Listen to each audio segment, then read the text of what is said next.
ఉన్నది ఏమిటో తెలుసా? తనకు తాను భరోసా ఇచ్చుకునేందుకు చంద్రబాబు నాయుడు గారు మనల్ని వాడుకునేందుకు ఇవాళ అధికారాన్ని కోరుతా ఉన్నాడు ఈ పెద్ద మనిషి చంద్రబాబు నాయుడు గారు. ఇలాంటి నాయకుడు రాష్ట్రానికి ఏం భరోసా ఇస్తాడు అన్నది ఒక్కసారి మీరంతా కూడా ఆలోచన చేయమని చెప్పి నేను మిమ్మల్ని అంతా కోరుతా ఉన్నా. నాయకుడంటే ఎలా ఉండాలో తెలుసా? నాయకుడంటే మాట తప్పకూడదు, మడిమ తిప్పని వాడే నాయకుడు అవుతాడు. రాష్ట్ర ప్రయోజనాల విషయంలో రాజీ పడని వాడే నాయకుడు అని చెప్పి ఈ పెద్ద మనిషి చంద్రబాబు నాయుడు గారికి అర్థమయ్యేలా బుద్ధొచ్చేలా ఇవాళ తీర్పు ఇవ్వమని చెప్పి నేను కోరుతా ఉన్నా మీ అందరూ. ఇదే పెద్ద మనిషి చంద్రబాబు నాయుడు గారి పాలన చూస్తా ఉన్నాం. అబద్ధాలు చెప్తాడు, మోసాలు చెప్తాడు, తానే దొంగతనం చేస్తాడు, ఎదుటి వారి మీద వేలెత్తి చూపించి దొంగ దొంగ దొంగ దొంగ దొంగ అని చెప్పి ఈ పెద్ద మనిషి ఎదుటి వారిని అంటాడు. తానే చంపిస్తాడు, తానే మనుషులను చంపిస్తాడు, తానే మనుషులను చంపించేసి ఎదుటివాడే చంపించాడు అని చెప్పి హంతకుడు హంతకుడు హంతకుడు అని చెప్పి ఈ పెద్ద మనిషి అంటాడు చంద్రబాబు నాయుడు గారు. ఇటువంటి పెద్ద మనిషి చంద్రబాబు నాయుడు గారికి నిన్న ఆయన సతీమణి దిష్టి తీస్తా ఉన్నది. నిజంగా చంద్రబాబు నాయుడు గారికి ఆయన సతీమణి దిష్టి తీస్తా ఉన్న ఫోటో ఈనాడులో చూసి నేను ఆశ్చర్యపోయా. చంద్రబాబు నాయుడు గారికి పట్టిన దిష్టి చక్కగా తన భార్య తీస్తా ఉంది.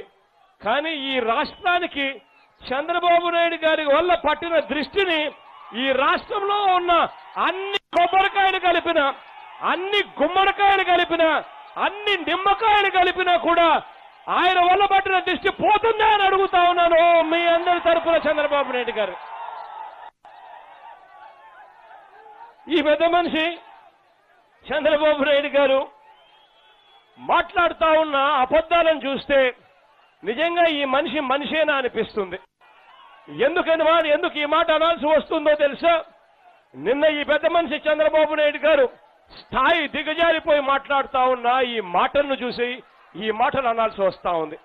5 సంవత్సరాలుగా ప్రజలను మోసం చేశాడు, 5 సంవత్సరాలుగా అన్యాయాలు చేశాడు, 5 సంవత్సరాలుగా విచ్చలవిడిగా అవినీతి చేశాడు, రాజ్యాంగాన్ని తూట్లు పరిచాడు, వేరే పార్టీకి సంబంధించిన ఎమ్మెల్యేలను కొనుగోలు చేశాడు, కొనుగోలు చేసిన ఎమ్మెల్యేలను సిగ్గు లేకుండా మంత్రి పదవుల్లో కూడా కూర్చోబెట్టాడు ఈ పెద్ద మనిషి చంద్రబాబు నాయుడు గారు.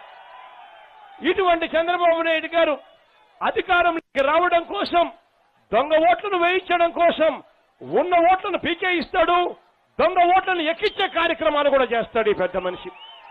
అధికారంలోకి రావడం కోసం ప్రజలకు సంబంధించిన Aadhaar account details, bank account details, ఆడవాళ్ళ టెలిఫోన్ నెంబర్లు కూడా సిగ్గు లేకుండా తన జన్మభూమి కమిటీ సభ్యుల చేతుల్లో పెడతాడు ఈ పెద్ద మనిషి చంద్రబాబు నాయుడు గారు. సిగ్గు లేకుండా ఈ పెద్ద మనిషి అధికారంలోకి రావడం కోసం ఏ స్థాయికి దిగజారిపోతాడు అనంటే చివరికి తానే హత్యలు చేయిస్తాడు. ఆ హత్యలు చేయించిన తర్వాత సాక్ష్యాధారాలను తుడిచిపెట్టేందుకు తానే సిట్ అని చెప్పి ఒక కమిటీ కూడా వేస్తాడు. ఆ సిట్ అనే కమిటీ ఏమిటో తెలుసా? తాను సిట్ అంటే సిట్, స్టాండ్ అంటే స్టాండ్ అన్నట్టుగా కమిటీ వేస్తాడు. నిజంగా నాకు ఆశ్చర్యం అనిపిస్తుంది. ఇదే పెద్ద మనిషి చంద్రబాబు నాయుడు గారిని సవాల్ విసురుతూ అడుగుతా ఉన్నా, అయ్యా చంద్రబాబు నాయుడు గారు, నీలో కల్ముషం లేకపోతే సిబిఐ ఎంక్వైరీకి ఎందుకు వేయడం లేదు అని అడుగుతా ఉన్నా ఇదే పెద్ద మనిషి చంద్రబాబు నాయుడు గారిని. తప్పు తాను చేస్తాడు, తప్పు తాను చేయిస్తాడు, హత్య తాను చేయిస్తాడు, మళ్ళీ ఎదుటి వారి మీద నేరం అభాండాలు వేసేదానికి కూడా సిగ్గుమాలిన స్థితిలో ఈ చంద్రబాబు నాయుడు గారిని చూస్తూ ఉన్నప్పుడు అసలు ఇవి రాజకీయాలేనా అని చెప్పి భ్రష్టు ఈ రాజకీయ వ్యవస్థను చూసినప్పుడు అనిపిస్తుంది. మీ అందరితో కూడా నేను ఒకటే కోరుతా ఉన్నా, రాబోయే రోజుల్లో ఎన్నికల దగ్గరకు వచ్చేస్తా ఉన్నాయి. ఏప్రిల్ 11వ తారీఖు అంటే 20 రోజులు కూడా సరిగ్గా ఉండవు. ఈ ఏప్రిల్ 11వ తారీఖున ఎన్నికల దగ్గరకు వచ్చే టయానికి చంద్రబాబు నాయుడు గారి మోసాలు అబద్ధాలు ఇంత అంతా ఉండవు. ప్రజలను మోసం చేసేందుకు, ప్రజలను మభ్యపరిచేందుకు ఎన్నికల దగ్గరకు వచ్చేసరికి చంద్రబాబు నాయుడు గారు ఏం చేస్తారో తెలుసా? మూటలు మూటలు బ్యాగులు పంపిస్తాడు మన గ్రామాలకు. మూటలు మూటలు బ్యాగ్ డబ్బు వస్తుంది. మూటలు మూటలు డబ్బు వచ్చి ప్రతి చేతిలోనూ 3,000 రూపాయలు డబ్బు పెట్టి ప్రలోభాలు చేయాలని చెప్పి ఆశపడతారు ఈ పెద్ద మనిషి చంద్రబాబు నాయుడు గారు.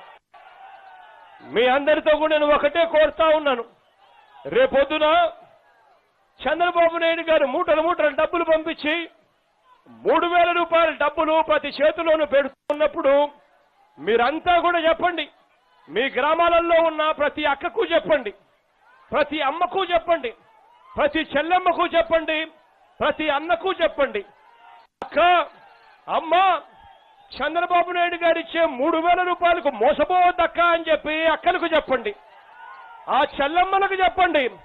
20 రోజులు ఆగండి, రేపున దేవుడు దయ వల్ల మనందరి ప్రభుత్వం అధికారంలోకి వస్తుంది, అన్న ముఖ్యమంత్రి అవుతాడు అని చెప్పి గట్టిగా చెప్పండి. ఆ అక్కకు చెప్పండి, ఆ చెల్లెమ్మకు చెప్పండి, 3,000 రూపాయలకు మోసపోవద్దక్క, రేపొద్దున అన్న ముఖ్యమంత్రి అయిన తర్వాత మన పిల్లలను కేవలం మనం బడులకు పంపిస్తే చాలు, అన్న సంవత్సరానికి 15,000 రూపాయలు మన చేతులు పెడతాడు అని చెప్పి గట్టిగా చెప్పండి. ప్రతి అక్కకు ఈ 5 సంవత్సరాల్లో ఎందువల్ల